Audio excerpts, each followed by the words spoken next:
श्रेष्ठ news channel Bharat समाचार।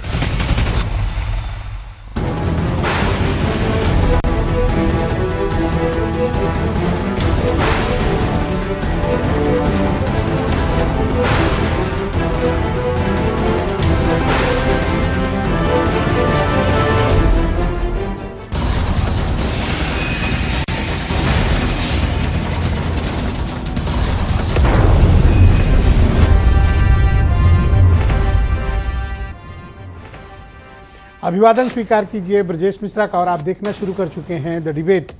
बहनों भाइयों, राजनीति और मुसलमान ये इस वक्त शोध का विषय हैं। उत्तर प्रदेश में जब से समाजवादी पार्टी और कांग्रेस का अलायंस हुआ है, मुस्लिम वोटों के जो बिखराव की बात चल रही थी, अब इनके बीच क्या चल रहा है? उत्तर प्रदेश का मुस्लिम मतदाता क्या चाहता है? क्या वो ब्लाइंडली बीजेपी का विरोध करेगा, बीजेपी की खिलाफत करेगा, या फिर इंडिया अलायंस के साथ खड़ा होगा, या फिर मुस्लिम मतों पे इस बार बंटवारा होगा? ऐसा मैं क्यों कह रहा हूं? क्योंकि आज एक ऐलान हुआ है कि भाईजान यूपी आ रहे हैं, हैदराबाद वाले। अब उत्तर प्रदेश में मुसलमानों के वोट को लेकर एक नई राजनीति शुरू होगी। किधर जाएंगे मुसलमान? आज चर्चा इसी विषय पर। बहन भाइयों, एमआईएम की तरफ से ऐलान हुआ है कि उत्तर प्रदेश की 7 सीटों पर वो चुनाव लड़ेंगे, इंक्लूडिंग आजमगढ़। सीटों का अभी पूरा ऐलान नहीं हुआ, लेकिन आजमगढ़ का नाम आज एमआईएम ने लिया है। एमआईएम का कहना है कि वो यूपी की 7 उन सीटों पर कैंडिडेट्स उतारेंगे जो मुस्लिम पॉपुलेशन या मुस्लिम मतदाताओं की डोमिनेटिंग सीट्स हैं। उत्तर प्रदेश में हालांकि एमआईएम का कोई राजनीतिक इतिहास नहीं है, उत्तर प्रदेश में एमआईएम का कोई पॉलिटिकल फुटप्रिंट भी नहीं है, लेकिन अचानक से एमआईएम का ढोल नगाड़े के साथ यूपी में एंट्री का ऐलान ये कई दलों को चौंका गया। किनको चौंकाया? उनको जो इस कम्युनिटी के वोट के सिंगल काउंटर हैं, ये उनको थोड़ा ट्रबल में डाल गया। क्या ओवैसी वाकई में उत्तर प्रदेश को लेकर सीरियस हैं, या फिर एमआईएम की भूमिका वोट कटवा वाली है? यूपी में मैंने कहा कि भले ही उत्तर प्रदेश में मुसलमान 20% से लेकर 50% तक 20 सीट्स को डोमिनेट करते हैं, इनका वोट शेयर 20% से 50% तक है। कई ऐसी सीट्स हैं, अभी मैं आगे जिक्र करूंगा आपसे। तो क्या इन वोटों में बंटवारे के लिए जो ओवैसी की एंट्री हो रही है, एमआईएम की एंट्री हो रही है, या फिर एमआईएम ने तय कर लिया है कि हारे या जीते अब अपनी अकेले राजनीति करेंगे? जब से आसिम वकार ने आज मीडिया में वीडियो जारी करके ऐलान किया, बड़ी गालियां पड़ रही हैं उनको। सोशल मीडिया आसिम वकार को बहुत गालियां दे रहा है, एमआईएम को गालियां दे रहा है। समर्थक लोग जो उधर वाले होंगे वो जाहिर सी बात है गाली देंगे, और क्यों ना दे। स्थापित किया जा रहा है कि एमआईएम बीजेपी की बी टीम है। तो क्या एमआईएम की एंट्री से उत्तर प्रदेश में मुसलमानों के राजनीतिक मुस्तकबिल में कोई परिवर्तन होगा? क्या एमआईएम यूपी में कोई सीरियस प्लेयर है? बहनों भाइयों, इतिहास ये बताता है कि पिछली बार जब ये लड़े थे उत्तर प्रदेश में 2022 में तकरीबन 90 से अधिक सीट, कोई 98 कहता है, कोई 95, पर मैं 90 मान लेता हूं कि इतनी सीट लड़े थे। जमानत चली गई थी। चुनाव आयोग को इनकी जमानत जब्त करने से काफी पैसे मिले थे। उत्तर प्रदेश में एमआईएम सीरियस प्लेयर नहीं मानी गई। हाँ, उस वक्त उनकी थोड़ी सी उत्तर प्रदेश में बेस बढ़ा था जब वो ओम प्रकाश राजभर के साथ आजमगढ़, वाराणसी इस इलाके का दौरा कर रहे थे, राजभर और ओवैसी। तब चर्चा हुई थी कि शायद ये एक नया अलायंस बनाने की पॉलिटिकली कोशिश हो रही है, लेकिन वो बाद में बिखर गया। अब उत्तर प्रदेश में इस बीच चर्चा चल रही थी, जब तक सपा और कांग्रेस से अलायंस नहीं हुआ था, कि मुसलमान किधर जाएगा। बहनों भाइयों, न चाहते हुए भी उत्तर प्रदेश में एक राजनीतिक सच्चाई है। यह जाति पर आधारित, जाति पर बटा हुआ प्रदेश है। ये धार्मिक आधार पर वोट डालने के पैटर्न का प्रदेश है। लिहाजा चर्चा होनी चाहिए। पसंद हो या ना पसंद हो, लेकिन हमें समाज में कोई भी राजनीतिक या सामाजिक घटनाक्रम है उस पर खुली चर्चा करनी चाहिए। समस्या है तो बात करनी चाहिए, मुद्दा है डिस्कस करना चाहिए। तो आज हम डिस्कस करेंगे कि भाईजान अब आने वाले हैं हैदराबाद से चलकर लखनऊ, बेस स्टेशन बनाएंगे, 7 सीटों पर लड़ेंगे। आजमगढ़ में इतनी दिलचस्पी क्यों, क्या कारण है? क्या समाजवादी पार्टी को दबाव में लेना है, या फिर वही काम करने आ रहे हैं जिसको लेकर सोशल मीडिया में आसिम वकार को गालियां पड़ रही? कुछ तो बात है। लिहाजा मुसलमानों को अगले 1 घंटे बड़े धैर्य के साथ ये सुनना और सबको समझना चाहिए कि मुसलमान वोट जाएगा किधर। ओवैसी के कहने पर जाएगा, गठबंधन के साथ जाएगा, और आजकल तो बड़ी चर्चा है कि मुसलमानों के वोट का जो लाभार्थियों का एक बड़ा वर्ग है वो बीजेपी को भी पसंद करने लगा है। खुली चर्चा आज करेंगे, कुछ बयान सुने आप।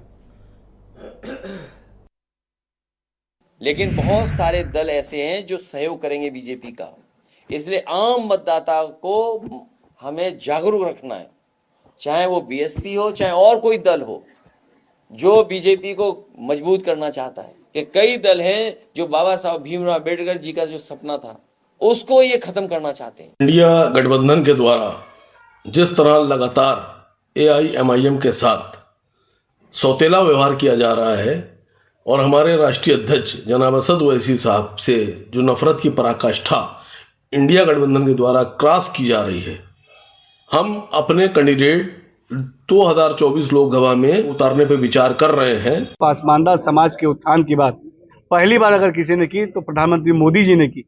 पासमानदा समाज के उत्थान की चिंता हमेशा मुस्लिम समाज के बीच रही, लेकिन ये बड़े दुख की बात है, बड़े अफसोस की बात है कि कांग्रेस पार्टी और समाजवादी पार्टी ने कभी भी पासमानदा समाज के डेवलपमेंट के लिए कोई काम नहीं किया। कि एआईएमआईएम जैसे दल जो केवल भारतीय जनता पार्टी के बी पार्टी के रूप में काम करते हैं, पर ये उत्तर प्रदेश की जनता है। 1 बार 2 बार उनको छला जा चुका है, अब वो छलने को नहीं तैयार है। मुरादाबाद में 50% से अधिक मुसलमान आबादी है। Rampur, Bijnor, Shamli more than 40%। Muzaffarnagar, Balrampur, Bareilly more than 38%। Meerut, Bahraich, Sambhal more than 35%, यानी 35% से अधिक ये मुसलमान मतदाता है। पॉपुलेशन है तो मतदाता भी कमोबेश उतना ही होगा, यानी मुस्लिम वोट कम से कम 20 सीटों पर, आपको मैं अगर चल भी रहा है आप देखिएगा, कम से कम 20 सीटें वो हैं जहां मुसलमान वोट डिसाइडिंग फैक्टर में है। अगर बटे नहीं तो निर्णायक भूमिका में होते हैं। तो आज चर्चा को आगे बढ़ाएंगे। मेरे साथ आज की डिबेट में आसिम वकार खुद मौजूद हैं, एमआईएम के राष्ट्रीय प्रवक्ता हैं। उमाशंकर पांडे उत्तर प्रदेश में कांग्रेस कमेटी के प्रवक्ता। फखरुल हसन समाजवादी पार्टी से। डॉक्टर एमएच खान जाने माने राजनीतिक विश्लेषक। शर्तेंदु त्रिवेदी जी मेरे साथ मौजूद हैं, उत्तर प्रदेश में भारतीय जनता पार्टी के प्रवक्ता। और आसिम वकार के गहरे दोस्त अरुण राजभर एसबीएसपी के राष्ट्रीय प्रवक्ता। और वीरेंद्र सिंह जी हमारे स्टेट हेड। बहुत स्वागत और धन्यवाद आप सभी का इस कार्यक्रम में मेरे साथ जुड़ने के लिए। आप क्या चाहते हैं आसिम वकार जी? नहीं, आपने जब शुरुआत की तो आपने कहा बहुत से लोग आसिम वकार को गाली बक रहे हैं। आपने उन सोशल मीडिया अकाउंट्स को देखा जो हमसे नफरत करते हैं, जो असद ओवैसी साहब से नफरत करते हैं, जो असद ओवैसी साहब को राजनीति में हिंदुस्तान की देखना ही नहीं चाहते। आइए हमारे सोशल मीडिया अकाउंट पे आइए तो आपको हमारी तारीफों के तमाम वीडियो मिल जाएंगे, कमेंट। तो सर जिसको जैसी नज़र से आप देखेंगे आपको वैसे ही दिखाई पड़ेगा। नहीं, मैंने तो अपने चैनल पे देखा जो ट्वीट हुआ था सर, उस पे देखा तो कम से कम 100-150 गाली तो आपके लिए लिखी रही होगी। यादवों ने लिखी है। अच्छा, यादवों ने? मुसलमान भी थे कुछ? नहीं, यादवों ने लिखी है, आप पढ़िए। फिर मैंने आपसे कहा, देखिए आपने कहा कि उन सीटों पर उतारेंगे जहां समाजवादी मजबूत है या जहां मुसलमान है। मैंने ये कहा कि हम अपने राष्ट्रीय अध्यक्ष से बात कर रहे हैं, हम विचार कर रहे हैं 60 सीट पर, और 7 सीट के अलावा अगर हो सकता है उससे ज़्यादा इजाफा भी हो सकता है सीट में। अब मैं आपको बताऊं, देखिए बदायूं, फिरोज़ाबाद, आजमगढ़ और मेरठ, ये 4 सीटें भारतीय जनता पार्टी के पास हैं इस वक्त। इन 4 सीटों पे बीजेपी जीती है। तो भारतीय जनता पार्टी की 4 सीटों में हम अपना दावा कर रहे हैं। 2 सीटें संभल और मुरादाबाद समाजवादी पार्टी के कैंडिडेट जीते थे, संभल खाली हो गई है। रिस्पेक्टेड मोहतरम जनाब शफीकुर रहमान बर्क साहब को मैं अपनी खराज अकीदत पेश करता हूं, कंडोलेंस पेश करता हूं। वो नहीं रहे, बेहतरीन इंसान थे, वो सीट खाली हो गई है। तीसरा, अमरोहा की जो मैं बात कर रहा हूं वो बहुजन समाज पार्टी के पास थी और इस बार दानिश अली साहब चले गए कांग्रेस में और गठबंधन ने भी उनको कांग्रेस को सीट दी है। तो आप ये बताइए, सबसे ज्यादा सीटों पे दावा तो मैंने बीजेपी की सीटों पे किया है। जिसके पास अब जिनके पास राजनीतिक अकल है वो इस बात की गहराई को समझेंगे कि बीजेपी की सीटों पे सबसे ज्यादा दावा तो एक हमारा। सवाल है, जिसके पास उत्तर प्रदेश में 7 पार्षद भी नहीं है, 7 प्रधान नहीं है, वो 7 लोकसभा की सीटों पर दावा कर रहे हैं। सर 135 पार्षद हैं हमारे पास। सर कभी दिखे नहीं इतने इकट्ठे। 135 पार्षद किसी हैं। दिन दिखाइए, लखनऊ बुलाइए। दिखाऊंगा। 135 पार्षद हैं, 7 चेयरमैन हैं।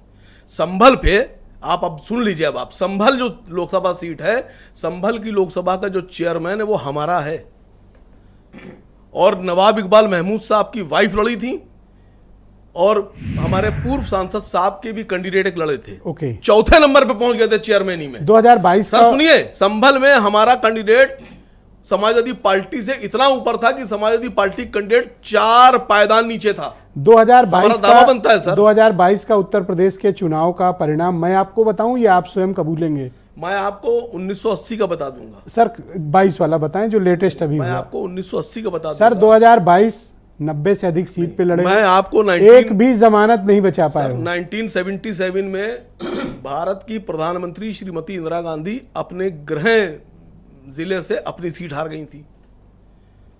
80 के दशक में भारतीय जनता पार्टी के पास कुल 2 सीटें थीं। सर 19 लड़े हार गए, 22 लड़े हार गए, 14 का मुझे याद नहीं। देखिए एक बात समझिए सर, बहुत खुल क्या के है बता- आपके नहीं, पास? राजनीति की समझिए। राजनीति में चाहे आप 1 वोट से हारें या 1 लाख वोट से हारें, आप हारे हुए कहलाएंगे। ऐसा नहीं कि अगर आप 100 वोट से हार रहे हैं तो आपको जीता कहलाया आपकी जाएगा। छवि ये क्यों बनाई जा रही है कि आप किसी और के लिए खेलने के लिए उतर रहे हैं? नहीं, ये तो विपक्ष बना रहा है ना हमारा, जो इंडिया गठबंधन है जो नहीं चाहता। अब आपको बताएं, आपने कहा अभी इस गठबंधन से पहले समाजवादी पार्टी के माननीय राष्ट्रीय अध्यक्ष आली जनाब मोहतरम अखिलेश यादव जी कई बार ये बोले कि कांग्रेस और बीजेपी एक ही है, ये दोनों एक हैं। कई बार समाजवादी पार्टी के प्रवक्ताओं ने मेरे साथ चैनल पे कहा कि कांग्रेस पार्टी बीजेपी की तरह काम करती है, बीजेपी के एजेंट है। कई बार कांग्रेस पार्टी तरफ से बयान आया कि अखिलेश यादव बीजेपी से मिले हुए हैं, बीजेपी के लिए काम कर रहे हैं। तो मान लीजिए ना उस बात को भी आप। पर जब चुनाव होता है तो आप वाकई में किसी और के लिए खेलने आ जाते हो, ऐसे क्यों आरोप लगते ये हैं? आप अब जैसे आज आपने 7 सीटों का ऐलान एक तरफा कर दिया। क्या करें हम लोग पॉलिटिकल लोग हैं। पॉलिटिकल पार्टीज चुनाव लड़ने के लिए ही बनी होती हैं। सर जमानत क्यों जब्त कराते हो? क्यों किसी के पैसे वेस्ट कराते हो? सर बात समझिएगा मेरी बात। हैं? बात वो नहीं हो रही है कि जमानत जब्त करने के लिए या जमानत लड़ने के लिए। फालतू क्यों अपना कोई पैसे जाया करे? नहीं, कितने लोग ऐसे हैं जो समाज को सुधारना चाहते हैं। यासर शाह को आप जानते हैं? ये बहराइच से समाजवादी पार्टी के लीडर हैं और फॉर्मर मिनिस्टर हैं।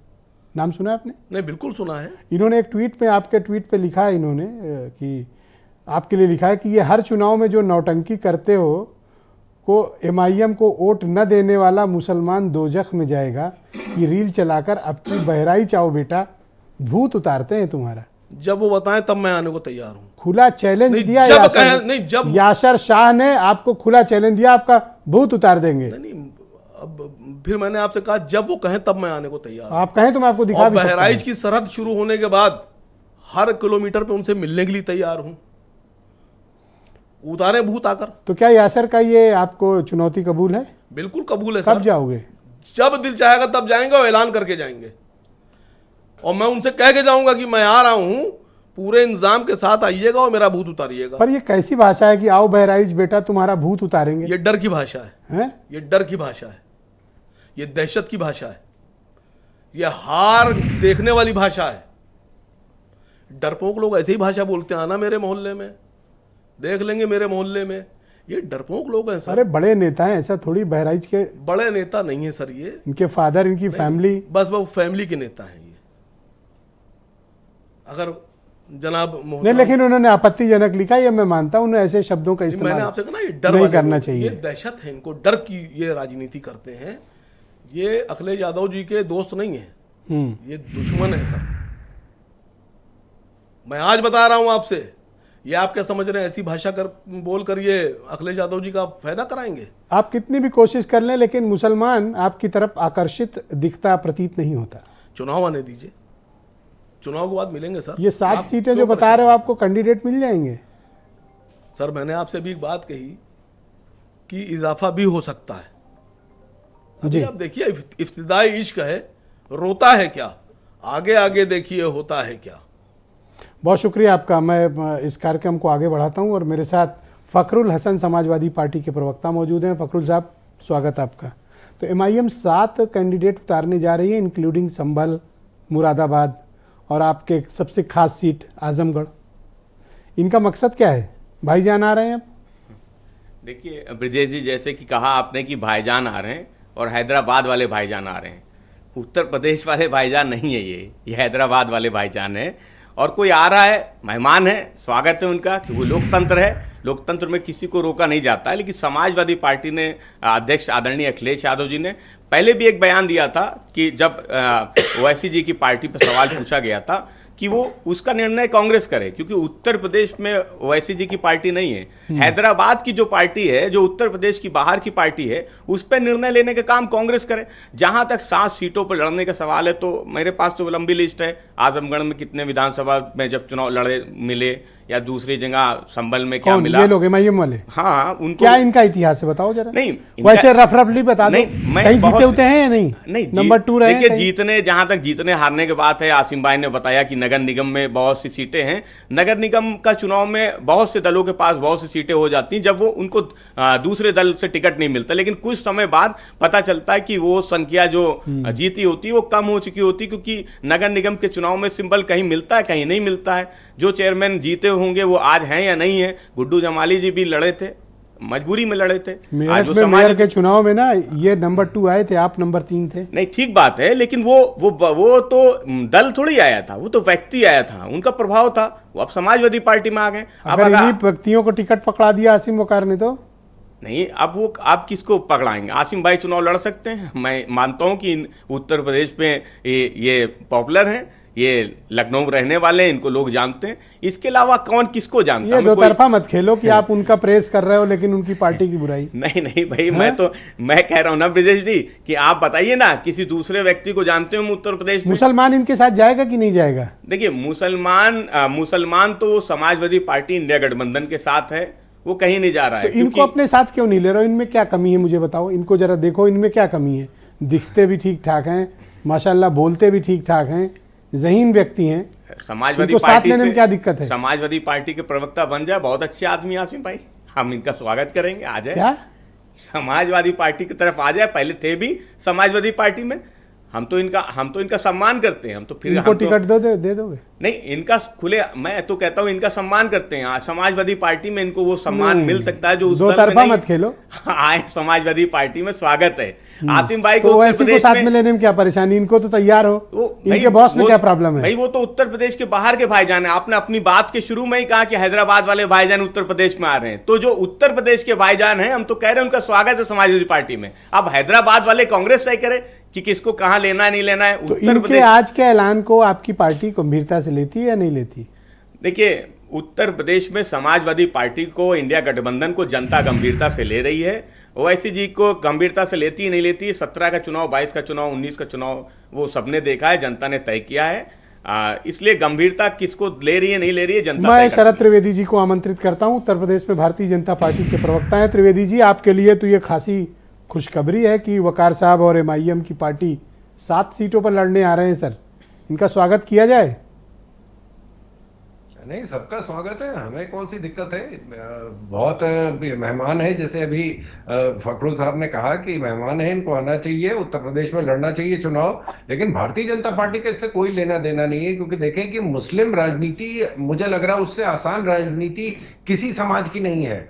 आपको उनको 4 चूरन देने हैं। एक तो यह है कि साहब मुस्लिम समाज खतरे में है, इस्लाम खतरे में है, और या तो इनको भड़काओ या इनको डराओ, तो बस इतने में पूरी राजनीति इनकी समाहित है। तो क्या लेकिन सर आप यहाँ पे मुसलमानों देखिए, को उत्तर मानते हैं कि उनमें इतनी राजनीतिक जहनियत नहीं है, उनको चूरन को ही पकड़ा देगा? आप कैसे कह रहे हैं सर? ये आप नहीं, किस आधार पर ये कह रहे हैं?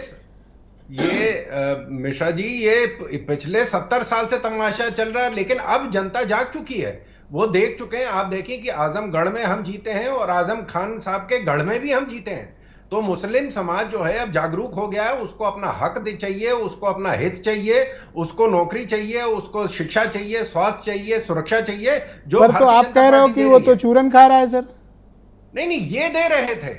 मैंने यही कहा कि ये इनका काम ये चूरन दे रहे थे और आप च्यवनप्राश दोगे सर? सिर्फ मुस्लिम समाज 100 अपने क्या? जो तथाकथित नेताओं के मंदिर नहीं, बीच में नहीं, नो प्लीज, अकेले बोलो। त्रिवेदी जी बोलिए।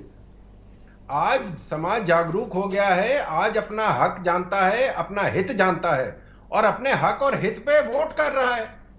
आपने जैसे खुद ही कहा कि तकरीबन 20 से 38% मुस्लिम वोट है उत्तर प्रदेश में, तो 2014 में 78 सीटों पे हम चुनाव लड़े थे और 20 सीटों पे इनका मुस्लिम बाहुल्य क्षेत्र है, तो 78 सीटों पे चुनाव लड़े थे, 71 में हम जीते।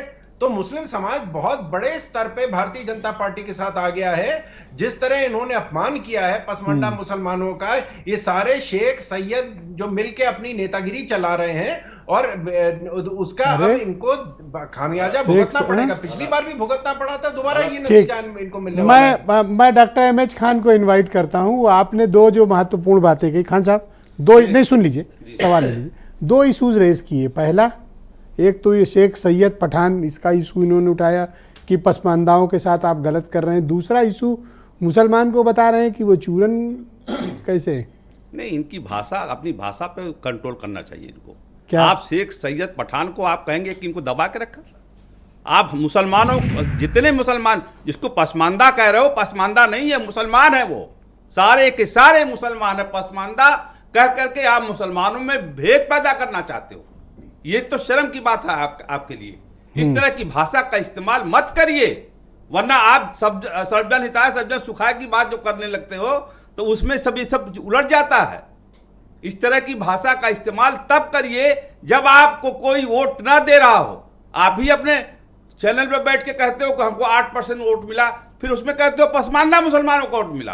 अबे कमाल है यार, पसमानदा मुसलमान क्या होता है? शेख सैयद पठान वोट नहीं देता? देता है, हर एक को देता है। शिया भी देता है। कौन? सब मुसलमान है, कोई नहीं है पसमानदा। पसमानदा वो होता है जो जिस भी बिरादरी का हो और गरीबी रेखा के नीचे चला जाता है, उसको पसमानदा कहते हैं। क्या मुसलमानों को सियासी चूरन चटाया गया? यही तो शर्म की बात है। मैंने कहा भाषा पर कंट्रोल करना चाहिए और मैं कह दूं पसमानदा क्या होता है। अभी कहा मैंने, फिर दोबारा कहता हूं। चूरन वाले पे आप लोगों ने शायद चटवाया हो, इसलिए आप मिला गए हो। ये माफी मांगे चूरन वाली सब पे। नहीं, आप करते रहो तो इसलिए नहीं, ये माफी मांगे चूरन वाले सब पे। ये माफी मांगे चूरन वाले सब पे। मुसलमान इतना गया गुजरा नहीं है कि आप जो चाहो वो बक दोगे, जो चाहे कर लोगे, संविधान के ऊपर। तो ये क्या मुसलमान आसिम वकार के कहने पे चलेगा? नहीं, अब आसिम एक बात इनका बताओ, ये इनका क्या मामला है? नहीं, देखिए, कोई भी सीट पर, किसी भी सीट पर सिर्फ एक मुसलमान का वोट से वो सीट नहीं जीती जा सकती है, उस पर दूसरा वोट ऐड होना चाहिए।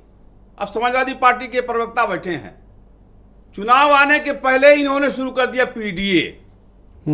अब पीडीए में 3 राज्यसभा का टिकट बांटा इन्होंने, जिसमें पीडीए का मुसलमान है ही नहीं उसमें। तो इन्होंने पहले डंडा लेके दौड़ा लिया कि अबे मुसलमान, तू राज्यसभा नहीं जा सकता। अरे कैसी बात कर रहे हैं खान साहब, आप भी भाषा ठीक करें। यही कहा इन्होंने, ए मुसलमान, आप राज्यसभा नहीं जा सकते। ये हमारे जो काबिल दोस्त हैं, हम भेजेंगे लालाओं को। ये जो हमारे काबिल दोस्त हैं आसिम वकारी 7 सीटें उतार रहे हैं, कोई आपत्ति है? नहीं, हमें कोई आपत्ति नहीं। ये 8 सीट उतारे, ये 50 सीट उतारे। इनकी क्या हिस्ट्री है पुरानी? भाई हिस्ट्री इनकी ये है कि ये चुनाव लड़ते हैं, चुनाव लड़ा जाता है, हार जीत तो होती रहती है, उसमें क्या बात है? चुनाव लड़ने में क्या? इनको वोट कटवा क्यों कह रहे हैं सब?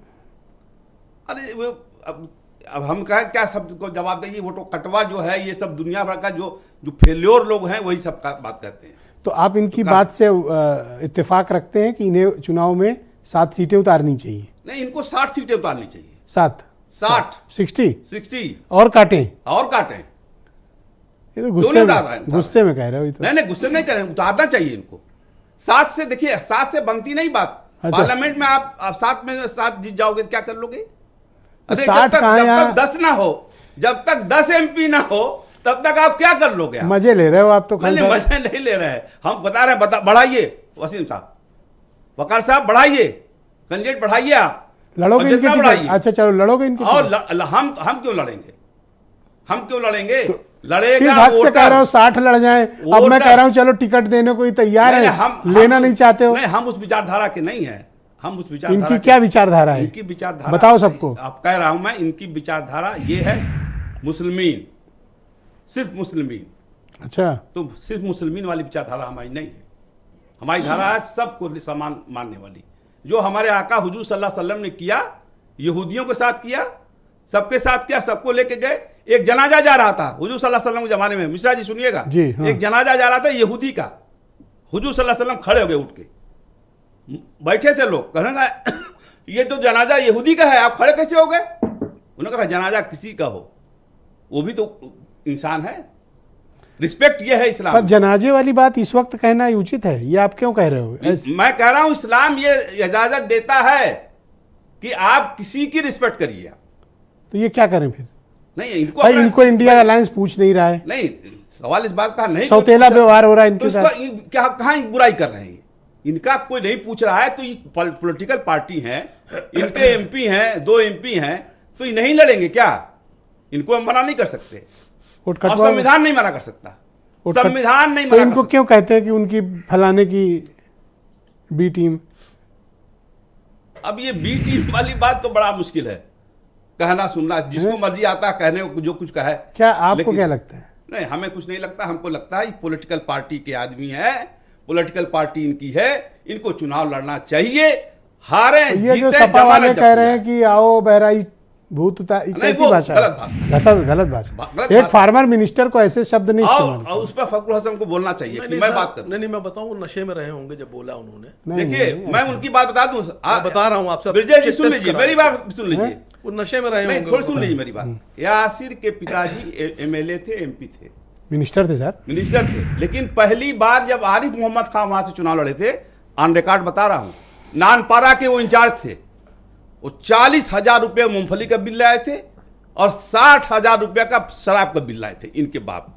अरे यासिर अराफात के। अल्लाह आरिफ मोहम्मद खान ने कहा कि शराब का पैसा नहीं दूंगा मैं, अल्लाह चुनाव जीतूं या हार जाऊं, 40 लाख मूंगफली का दाम तुम मांग रहे हो तो 40 लाख लो।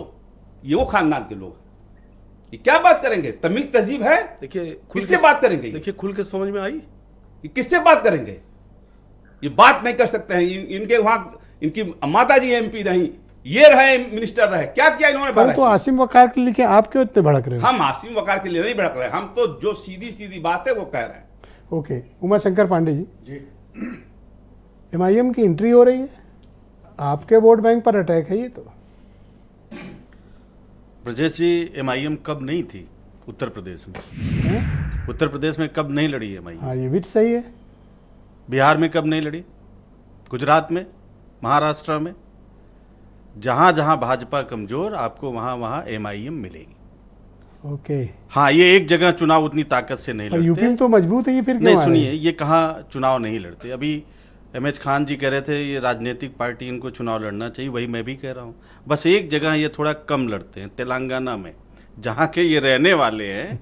119 सीट में, पूछे आसिम वकार जी से कितनी सीट पे लड़े? 9 सीट पे केवल, 119 में जितनी केवल। स्ट्रेंथ होगी उतनी ही तो लड़ेंगे। हाँ, यहाँ 7 MP लड़ेंगे, जहाँ ये पिछले चुनाव में 0.43% वोट पाए थे, और वहाँ पे जहाँ थोड़ा सा ज्यादा पाए थे 2%, 2.5% वोट थे। खिसियाए हुए लग रहे हो आप। अरे मैं तो कह रहा हूँ बार बार लड़ते रहते। आप जो है इसको क्या? अनहोनी घटना बता रहे हैं। अनहोनी घटना नहीं है। हाँ, जहां कांग्रेस भाजपा का नेक टू नेक फाइट होगा, आपको वहां MIM मिलेगी।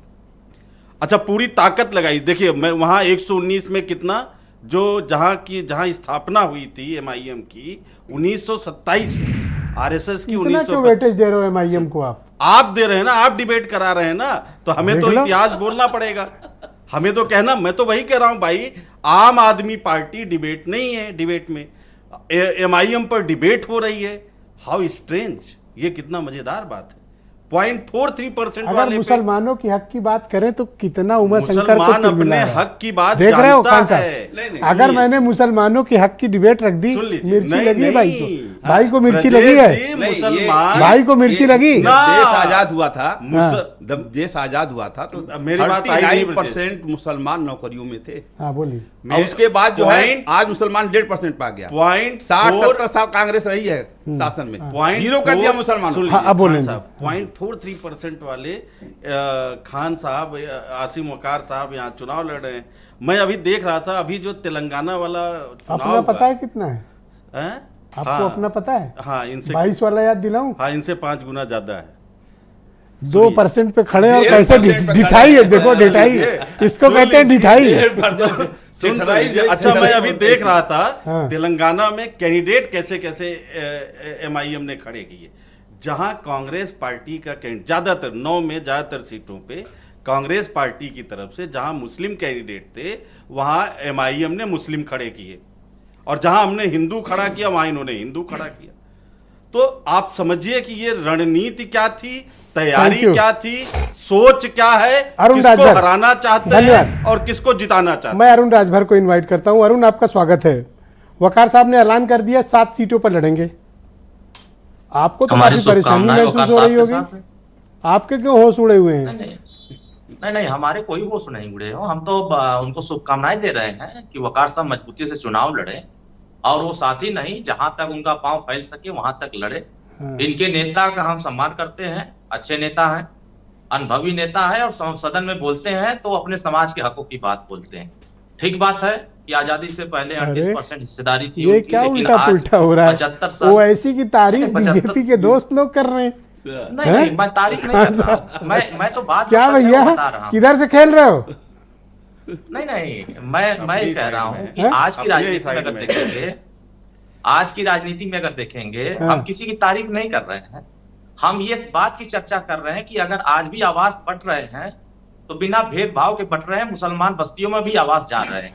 लेकिन जिन लोगों को मुसलमानों ने 20% झोंक करके वोट दिया था, उसमें शेख सैयद पठान, साईं दर्जी फकीर, ये तमाम जो छोटी बिरादरी है मुसलमानों की, आज भी उनकी बस्तियों में अगर बिजली पहुंचाने का काम हो रहा है तो एनडीए सरकार ने पहुंचा रहा है। उनके बस्तियों में अगर सड़क बन रहे हैं तो एनडीए सरकार में बन रहे हैं। उनके घरों तक अगर पानी पहुंच रहा है तो एनडीए सरकार में पहुंच तो रहा है। क्या शेख 20% सैयद सबको दिया पठान था इनका उन्होंने, रास्ता लेकिन नहीं रोके पहुंचा थे इन पाए। लोगों का? नहीं, देखिए, हम तो कह रहे हैं वकार साहब तो पहले समाजवादी पार्टी में रहे हैं, समाजवादी पार्टी के साथ लोगों को जोड़े, लेकिन वो किसी कारणवश हट गए वहां से। अब वो किसके साथ जोड़ रहे हैं, वो ठीक बात है। लोग आज इतनी मोहब्बतें क्यों लुटा रहे हो आसिम वकार पर? इसके पहले किसी भी डिबेट में आप खाने को दौड़ते थे उनकी तरफ, आज तो ऐसी तारीफों के पुल बांध रहे हो कि मुझे चक्कर आ रहे हैं। नहीं, हम खाने के लिए नहीं दौड़ रहे हैं, हम सच्चाई बता रहे हैं। हम सुहेल देव भारतीय समाज पार्टी के लिए काम कर रहे हैं, वो अपनी पार्टी के लिए काम कर रहे हैं। हम पूरे प्रदेश में घूम करके, बिहार से लेके उत्तर प्रदेश, महाराष्ट्र तक हम अपने संगठन को मजबूत करने में लगे हैं। तो लोग क्यों गालियां दे रहे हैं आसिम वकार को? मैं जानना चाहता हूं। एक सीजन नेता है, अपनी पार्टी का उत्तर प्रदेश में विस्तार कर रहे हैं, चुनाव लड़ने का ऐलान किया है, क्या कोई गाली देगा उनको?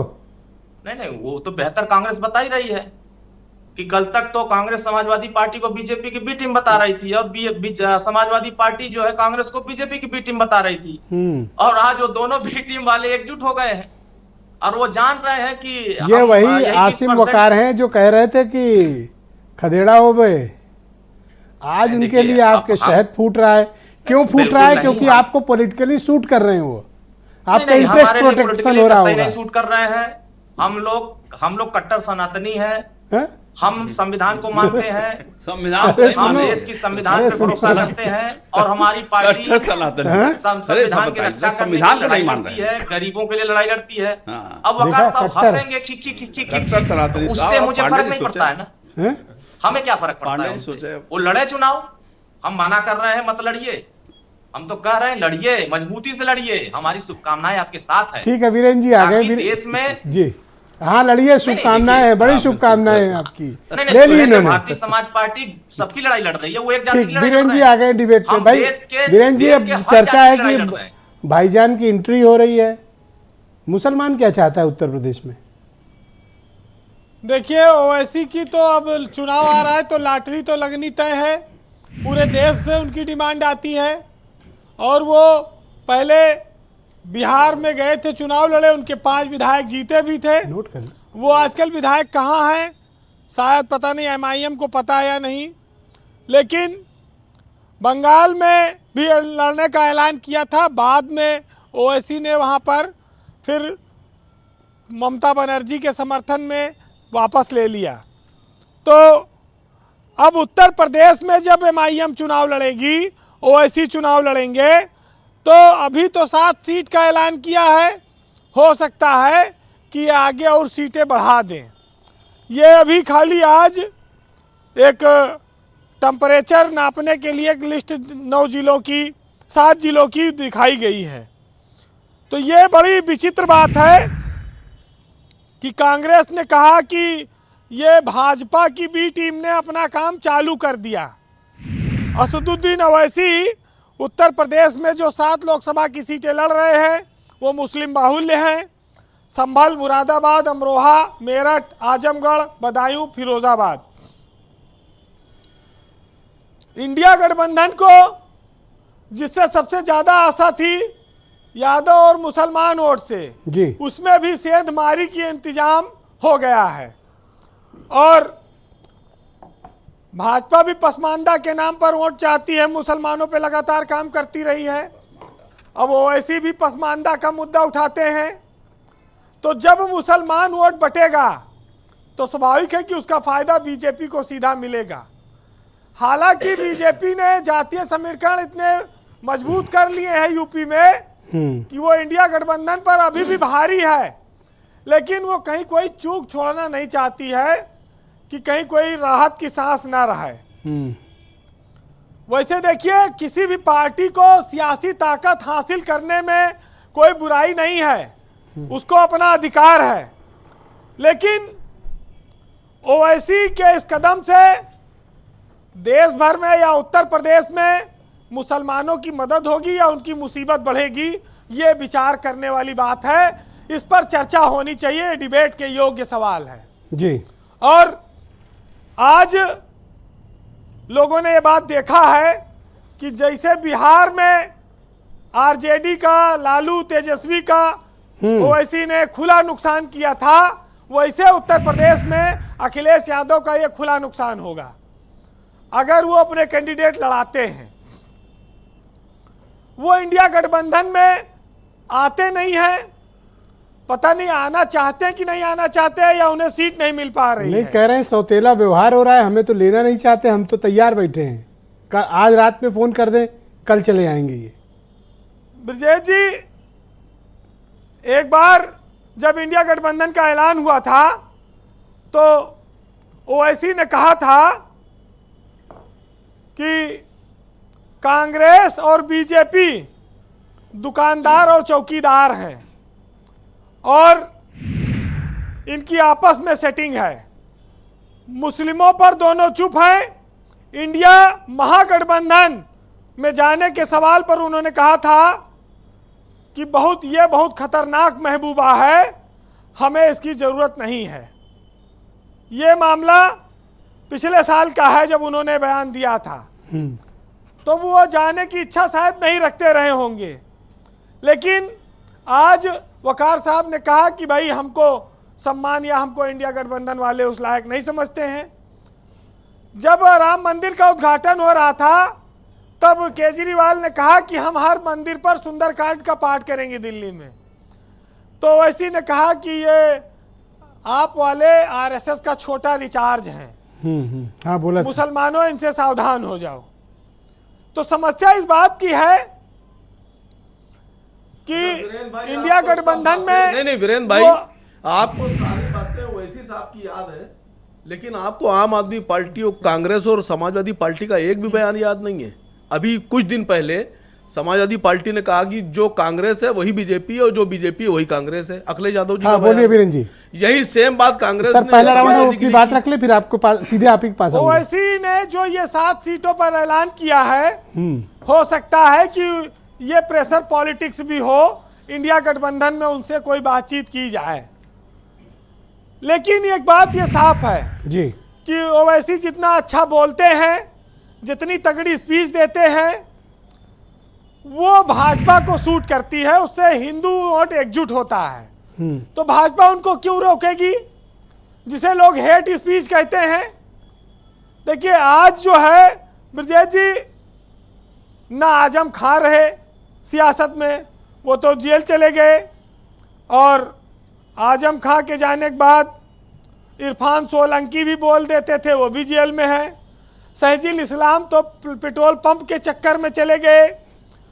अब यासर शाह ने थोड़ा बीड़ा उठाया है, लेकिन समाजवादी पार्टी को ओवैसी के मामले पर विचार करना चाहिए।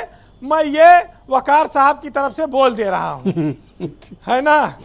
लेकिन जब इस प्रदेश में चुनाव होगा, मजबूत तो दबाव चुनाव आपसे इस बना बात दिया पर आसिम होगा खान ने। कि क्या? सुशासन क्या है, राष्ट्रवाद क्या है, राम मंदिर, काशी, मथुरा और बाबा का बुलडोजर, हिंदू मुसलमान।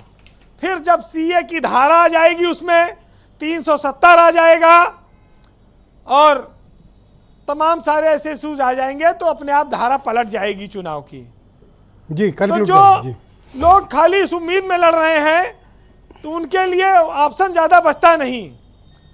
ठीक है, कौम को कबीलों में मत बांटिए, लंबे सफर को मीलों में मत बांटिए। ये बहता दरिया है मुसलमानों का देश, इसको इसको झीलों और नदियों में मत बांटिए। ब्रजेश जी, सबकी अपनी अपनी सियासत का एक तरीका है, लेकिन एक साहित्यकार ने लिखा है कि कातिल ने किस सफाई से धोई है आस्तीन, उसको खबर नहीं कि लहू बोलता है। कत्ल तो नहीं बदला, कत्ल की अदा बदली, और तीर की जगह कातिल साज उठाए बैठा है। और मेरे होने में किसी तौर से शामिल हो जाओ, तुम मसीहा नहीं होते हो तो फिर कातिल हो जाओ। ठीक बोला है? नहीं खान साहब तो आज समझ नहीं पा रहे हैं कि किधर से खेले, आज फंस गए। बहुत शुक्रिया वीरेन जी, बहुत बहुत धन्यवाद हमारे साथ जुड़ने के लिए और ग्राउंड जीरो से अपने इनपुट और फीडबैक उपलब्ध कराने के लिए। बहनों भाइयों, इस परिचर्चा का दूसरा चरण शुरू करते हैं। आसिम वकार साहब को स्क्रीन पर लाया जाए। वकार साहब, पहले राउंड में एक बात निकल कर आई और ख़ासतौर पर आपने बीजेपी के प्रवक्ता का भी बयान सुना होगा। उन्होंने कहा कि अब तक मुसलमानों को चूरन चटनी चटाया गया, बीजेपी उनके कोर इशूज़ की बात करती है। यह इशारा शायद आपकी तरफ भी था। नहीं, वो पसमानदा और अपर कास्ट मुसलमानों की बात कर रहे थे। बता रहे थे पसमानदा जो है वो उनके साथ है, और उनको शायद ये पता नहीं, या हो सकता हो पंडित जी को पता हो, कि गुजरात में जो तस्वीर आई थी एक बहुत ज़्यादा वायरल हुई थी पूरी दुनिया में, कुतुबुद्दीन अंसारी की, वो पसमानदा थे। 90% मुसलमान जो मारे गए थे वो पसमानदा थे। ये पसमानदा की बात कर रहा हूं मैं, आप पसमानदा की बात मत कीजिए। आपके यहाँ एक स्कीम चल रही है कि क्या मोदी की बहनें पसमानदा के चक्कर वो चला रहे हैं पसमानदा वालों के लिए, कि मोदी की बहनें, क्या वो मोदी हमारा भाई है, भाईजान करके। तो बिल्किस बानो आपकी बहन नहीं है। ये जो आपके मुसलमान आपके जो नेता हैं, अगर बोल देता हूं ना टेलीविजन के ऊपर कि बिल्किस बानो से माफी मांगोगे तुम लोग, तो दुम दबा के भागते हैं, दुम दबाकर। सारी मुसलमानियत और पसमानदगी निकल जाती है आपके नेताओं की बिल्किस बानो के नाम पर। पता नहीं कौन से नेता हैं आपके यहाँ मुसलमानों के। कांग्रेस ने भी सीरियस आरोप लगाए हैं। सर जवाब दे रहा हूं, इन्हीं ने कहा जहां जाते हैं वहां पहुंच जाते हैं। हाँ, कहा सर, जहां सबसे ज्यादा मजबूत MIM है वहां कांग्रेस की सरकार, तेलंगाना। सर ये हमारी क्वालिटी है। अच्छा, कि जहां असद ओवैसी साहब का घर है वहां बीजेपी को नहीं घुसने दिया, कांग्रेस आ गई। और देखिए छत्तीसगढ़ में हम चुनाव नहीं लड़े, बीजेपी जीत गई। मध्य प्रदेश में हम चुनाव नहीं लड़े, बीजेपी जीत गई। राजस्थान में हमको 1500 वोट मिले, बीजेपी जीती। पंजाब में कांग्रेस गायब हो गई, वहां भी हम नहीं गए।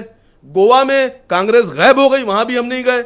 बिहार में इनके दोस्त सगे भाई भाग गए। कौन?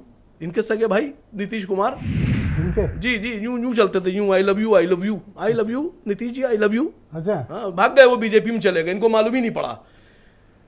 बंगाल में ये घुस नहीं पाते हैं। ये क्यों किलस रहे हैं आपसे इतना? सर फिर मैंने आपसे कहा कि जिसके पास कुछ नहीं होता वो गालियां बहुत अच्छी बकता है, जिसके पास ताकत नहीं होती है वो गालियां बहुत बढ़िया बकता आपके पास तो है। ये कुछ आजमा नहीं लीजिएगा, जैसे आजमाया हुआ नुस्खा है ये। आपके पास तो कुछ नहीं यूपी में। देखिए अभी हिमाचल प्रदेश में सुनिए, हिमाचल प्रदेश में राज्यसभा में क्रॉस वोटिंग हो गई। ये तो आप कह रहे हैं ना, क्रॉस वोटिंग हो रुक गई। जाओ, बोलो जानते हैं आप पॉलिटिकल जो फील्ड्स है उसमें क्या खबरें हैं? उसमें यह खबरें हैं कि प्रियंका जी ने काम लगा दिया। अरे कहाँ की बात कहाँ ले जा रहे हो? अपना क्यों? ठिकाना नहीं, हमारी बात होगी तो इनका तो कैसे मतलब फिर? नहीं तो लड़िए, आप भी लड़िए। और आप, हम तो कह रहे हैं आप अभी लाउड स्पीकर लेके हम लोग को खूब गालियां बकी है, मुसलमानों को जितनी बक सकते हो बकी है। पंडित जी हैं बकेंगे ही, हैं? पंडित जी हैं बकेंगे ही। क्यों ऐसा है? ऐसा नहीं सर, बकने दीजिए, ठीक है। कांग्रेस में ऐसे लोग हैं, उनको नहीं चाहिए मुसलमान, वो चाहते हैं कभी मुसलमान। मुसलमानों के कोर इश्यूज पर तो आप बात करते नहीं हो। हम ही तो बात करते हैं, असद ओवैसी साहब तो बात करते हैं, और वो कौन कोर करता है? इश्यूज पे बात की उन्होंने, खान साहब ने। असद ओवैसी साहब के अलावा पार्लियामेंट से लेकर सड़क तक बताइए कौन आदमी बात करता है? अच्छा, एक मुसलमानों प्रस्ताव के issue फखरुल हसन ने दिया, उस पर विचार करोगे? फिर मैंने आपसे कह दिया कि ऑफिशियली और अनऑफिशियली, देखिए बातें तो बहुत होती है। फखरुल भाई ने मुझको दिया, चांद साहब को मैं दे देता हूँ। क्या देना चाहते हो इनको? ऑफर दो। वही जो इन्हीं ने हमको दिया वही हम इनको दिए देते हैं। इन्हीं ने कहा ये प्रवक्ता बन जाइए, हम भी कह रहे हैं ये प्रवक्ता बन जाइए।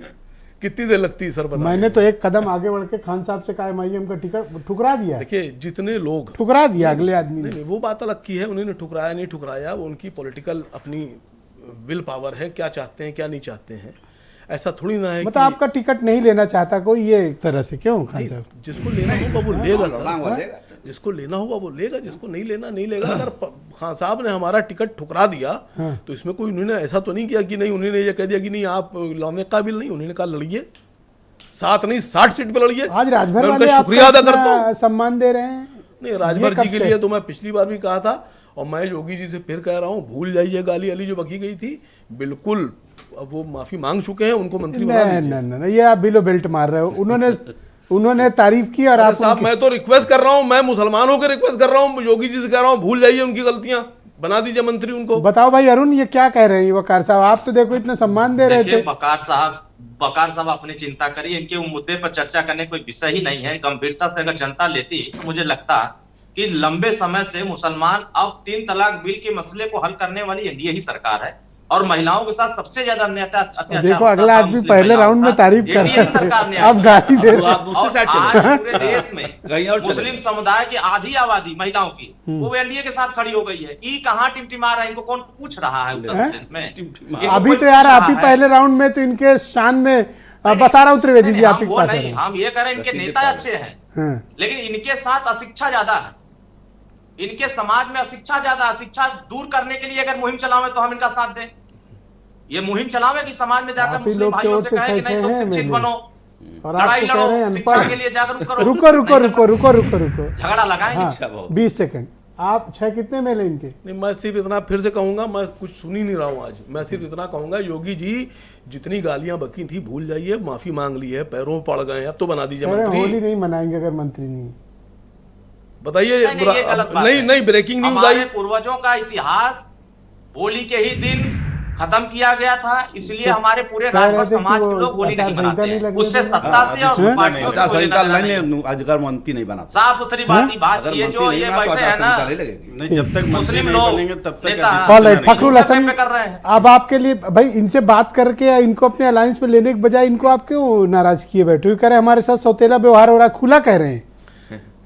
नहीं सर, मैं एक मिनट फखरुल भाई से पहले मैं एक बात बोल दूं सर, थोड़ा टाइम। हाँ बिल्कुल, देखिए जनाब असद ओवैसी साहब सड़क से लेकर संसद तक मुसलमानों की बात करते हैं, कभी किसी धर्म के बारे में बुरा नहीं बोलते हैं।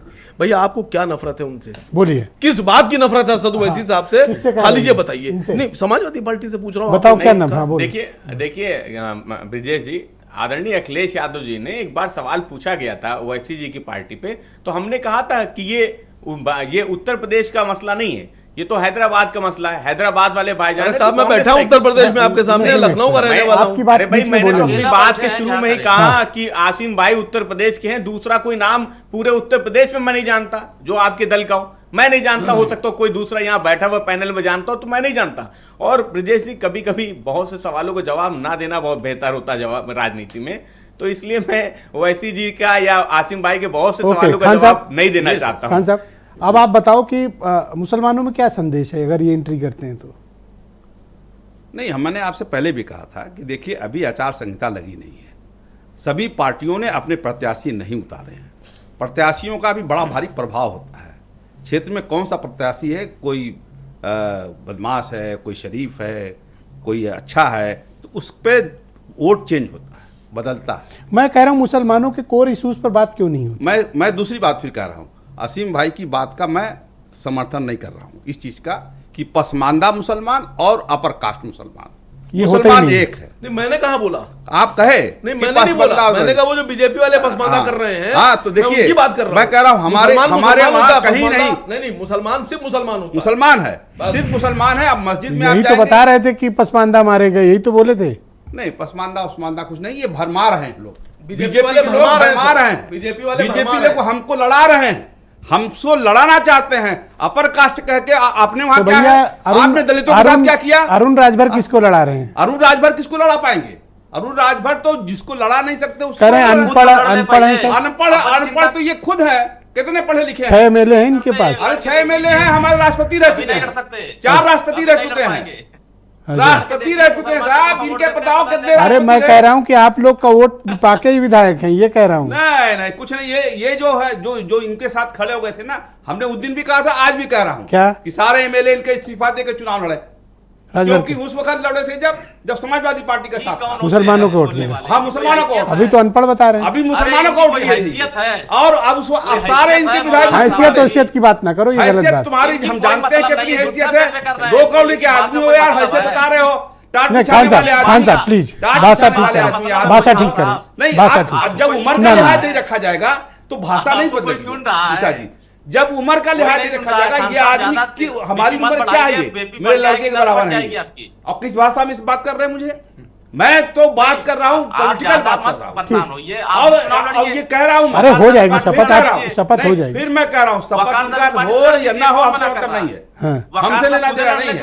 मरे ये ऐसा नहीं, मरे ये जिए ये गिरती पार्टी है, उसमें हम क्या कर सकते हैं? लेकिन ये है कि समाजवादी पार्टी में जो मुसलमान थे, उन्होंने इनके विधायकों को वोट दिया, इनके सारे एमएलए को इस्तीफा देना चाहिए, यहाँ तक कि आकाश राजभर को इस्तीफा देना चाहिए। जहाँ ये मजबूत है वहां तो सरकार आपकी है, ये बात तो आसिम वकार सही कह रहे हैं पांडे जी, ये तो आप इनके साथ ज्यादती वाली बात कर रहे हो। ब्रजेश जी, हवा में मत बोला करो। ब्रजेश जी, तेलंगाना में कितने चुनाव? खान साहब आप धमकाओ मत। ब्रजेश जी, तेलंगाना में 3 चुनाव हुए, 3 में 2 बार हम चुनाव हार चुके हैं, ये तीसरी बार हम जाके जीते हैं, यानी कि 2 बार इन्होंने पूरा काम किया, इस बार भी पूरा काम कर रहे थे। ओके, अब मैं और कंप्लीट कर लें 10 सेकंड, थोड़ा वक्त का। मैं शरद जी का भी फाइनल कमेंट अरुण राजभर जी को कहना चाहता, देखिए राजभरों के लिए सबसे बड़े संकट ये खुद हैं, मुसलमानों की बात कर रहे हैं, राजभरों के संकट ये है। थैंक यू, देखिए मंत्री धन्यवाद, थैंक यू, एक सीट अगर धन्यवाद Pandey ji, thank you Pandey ji, thank you, धन्यवाद, राजभर कहा, थैंक यू शरद त्रिवेदी जी, राजभर कहाँ धन्यवाद। थोड़ा डिबेट को अपन आराम से बात करते हैं, धन्यवाद थैंक यू। तो आपके दोनों की आवाज बंद कर दी जाए, दोनों मन न माने तो आवाज बंद कर दो दोनों की। शरद त्रिवेदी जी, मैं आपसे जानना चाहता हूं, आसिम वकार को मैं इसलिए आपको लास्ट में जोड़ा ताकि आप सबकी बातों का प्रॉपर जवाब दे सके। आसिम वकार ने कहा कि आप मुसलमानों को जो बांटना चाहते हैं बांट नहीं पाइएगा। नहीं, इनसे सर प्लीज, अब अपने रुक जाओ, अब आप पूरे बोलने दो उनको, प्लीज आप पूछो, बोलने दो उनको। बिल्किस बानो से माफी मांगेंगे ये? नहीं, आप डिक्टेट ना करो, उनको सवाल मैंने पूछा, जवाब देने दो। बोलिए त्रिवेदी जी। मिश्र जी, देखिए बांटने का तो ये काम कर रहे हैं, हम नहीं बांटने का काम कर रहे हैं। ये शिया जो है वो सुन्नी के साथ क्या बर्ताव करते हैं, और ये इनके यहाँ तो पहले आपको सर्टिफिकेट लेना पड़ता है कि आप मुसलमान हैं या नहीं है। अहमदिया को मुसलमान नहीं माना जाता है, ये मैं पूरी जिम्मेदारी से कह रहा हूं। और पाकिस्तान में 65 की जंग में अहमदिया जनरल को हटा, अरे यहाँ की बात करो सर, पाकिस्तान कहाँ चले गए? पाकिस्तान कहाँ चले गए आप? सर प्लीज बात कहना चाहता हूं मिश्र जी, इससे हट के मैं एक बात कहना चाहता हूं कि जो स्वघोषित टेंडर होल्डर हैं मुस्लिम समाज के पिछले 70 साल में, मैं उनसे ये सवाल पूछ रहा हूं कि 45 साल टेंडर कांग्रेस के पास था, फिर उसके बाद 25 साल टेंडर जो है वो समाजवादी पार्टी के पास आ गया, जिनका डिक्लेयर्ड हाई कॉम्बिनेशन था। मस्जिद मजार घूम रहे हो आप, जो है मैं बीच में फखरुल शांत उनको अपनी बात कंप्लीट करने दीजिए। धन्यवाद, थैंक यू ना प्लीज। हाँ त्रिवेदी जी बोलो आप प्लीज शांत हो जाओ। हर पायदान पे इतने ठेकेदार हैं मुस्लिम समाज के, तो हर पायदान पे जितने सोशल पैरामीटर्स हैं, हर पायदान पे सबसे नीचे मुसलमान है। आज मुझे बता दें, जितने हमारे मित्र बैठे हुए हैं, कि आसिम प्रेम जी जो विप्रो के चेयरमैन, उनके अलावा कोई मुस्लिम जो है 1 लाख करोड़ की कंपनी से ऊपर का मालिक है। आज सबसे ज्यादा अशिक्षित मुसलमान है, सबसे ज्यादा आसिम वकार जवाब देना चाहते हैं। सब आप ज्यादा पढ़े लिखे, आप रुको ना, मेरी डिग्री पूछ लीजिए, आसिम भाई की डिग्री पूछ लीजिए, खान साहब की डिग्री पूछ लीजिए, हम सब आपसे ज्यादा पढ़े लिखे होंगे। धन्यवाद त्रिवेदी जी। अगला 20 सेकंड आसिम वकार को। थैंक यू त्रिवेदी जी, वो मुसलमान है। Thank you Trivedi ji. अगला 20 सेकंड आपके पास है। सऊदिया में अरबी फारसी में बोल रहे थे, उर्दू था, हाँ सुनिए क्या था वो जरा बता दीजिए। आसिम वकार 20 सेकंड आपके पास। नहीं, मैं खाली इनसे त्रिवेदी जी से इतना कहूंगा कि आप मुसलमानों के बहुत हमदर्द हैं। सारे काम आप कर रहे हैं, मोदी जी आपके बहुत बढ़िया आदमी हैं। बिल्किस बानो को आपकी मेंबर ऑफ पार्लियामेंट का टिकट दिलवा दीजिए। दिलवाएंगे आप? त्रिवेदी जी आप दिलवाएंगे? देखिए, हाइपोथेटिकल सिचुएशन या उसकी कोई बात नहीं करते हैं। मतलब बिल्किस बानो आपके लिए हाइपोथेटिकल सिचुएशन है। आपने क्या किया? बहुत बहुत शुक्रिया, आप सबका बहुत धन्यवाद इस चर्चा का हिस्सा बनने के लिए। वकार साहब आपका भी, पांडे जी धन्यवाद, और आप सभी का भी बहुत शुक्रिया इस कार्यक्रम को देखने के लिए। धन्यवाद, नमस्कार।